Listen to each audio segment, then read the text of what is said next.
Yeah, exactly, John. It's just like that is like such a universal experience of so many girls. But I look like LeBron James. Okay, that's crazy. Those are just little examples of different things that make it really hard for women in the music industry to make it. And also, it's really hard when you don't have representation. And that's why I think it's really hard for guys sometimes. I'm glad they discovered Reason. No one else could have discovered Reason. I sometimes think, like, I had to explain this to my brother once. Like, you don't get what it's like to not have someone in your field when you're a white guy. Like, it's hard not to have to have someone to look up to, or to have someone who's like you in the room. So, like, it's hard when only 13.4%, like for me as a songwriter going into the music industry, when I see that number, 13.4% of women have made up the top 100 songs since 2012.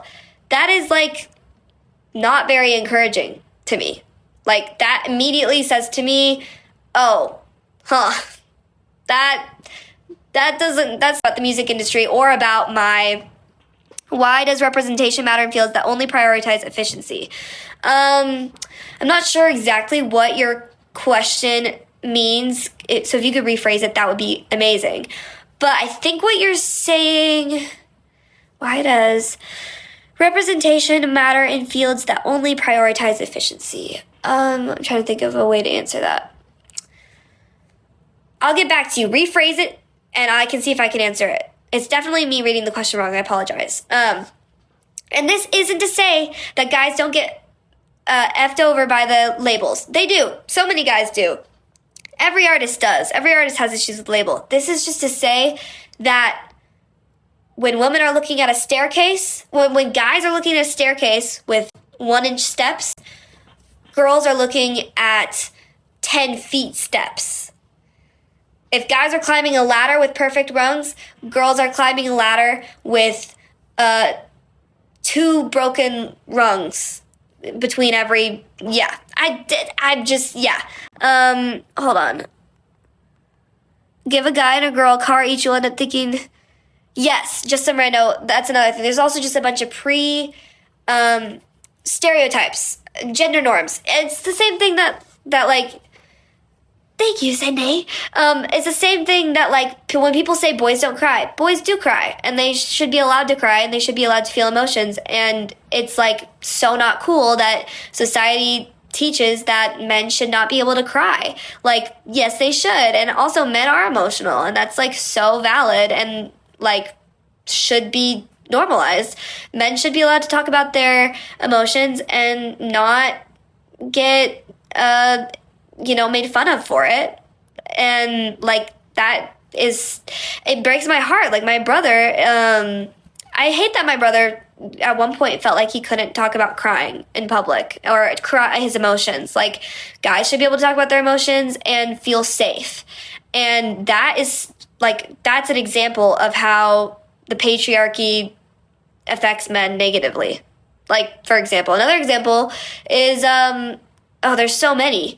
Mental health. Like, it's really important that guys are talking about mental health. Really important. I can't take being on the music industry anymore. I'll move on, guys.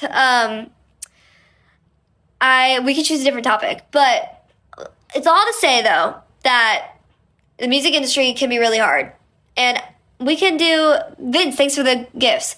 We can do, like, a different topic for sure, but that's my vibe. Oh, comments crazy. Yeah. My final thing about the music industry is, did you guys know that the producers, can you guess the percentage of women on the top charts were producers?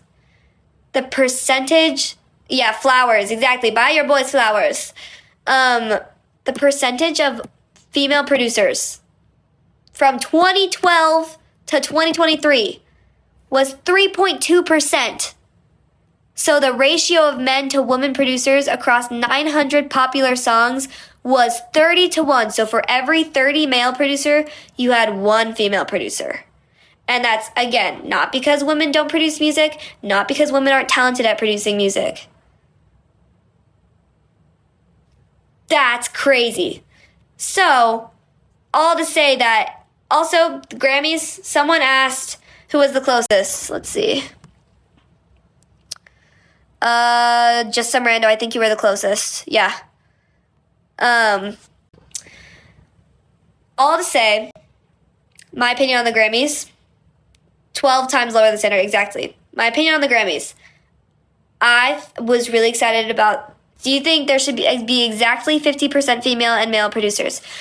I'm not even necessarily saying that. I don't think that that's possible to have exactly 50%. I'm not saying that. I am saying that 3.2% is an incredibly low number, and it also isn't just representative that there's less women. It's also just representative of the fact that there are so many barriers and invisible glass ceilings that women face as a collective in the music industry. So, like, for example, like, half of the time when a guy reaches out to me and they say they want to work together, I am usually like, do they want to work together or do they want to work together? And it's annoying that I have to deal with that. That makes no sense. Well, yeah. Love the Grammys this year. So super excited because for the first time ever, this was the highest percentage of female nominees, 30%, which is so exciting, but also really sad that that's like a great feat. 30% of the nominees were women. Yay! Crazy, that's great, but it's also like, that's great, you know? But in 2023, 14.7% of Grammy nominees were women, and 85.3% were men. And it's not because women aren't making bangers. Like, it's because the Grammys are known for being incredibly sexist and racist. So like, people aren't gonna win who thought they deserved to win. That's normal. It's not. Also, a lot of the times when women do win a Grammy, so for example, when Taylor Swift wins a Grammy, a lot of the times it's devalued, or people are like, well, a lot of songs about her exes and that's why they were popular, or the only reason she won that is because she had a guy producing her songs, or the only reason she probably won that is just because a bunch will be given to explain away a woman's success rather than just being like, she's a good songwriter, she's a good pianist, she's a good guitarist. Instead, it's, she got that because someone else did this, or so like,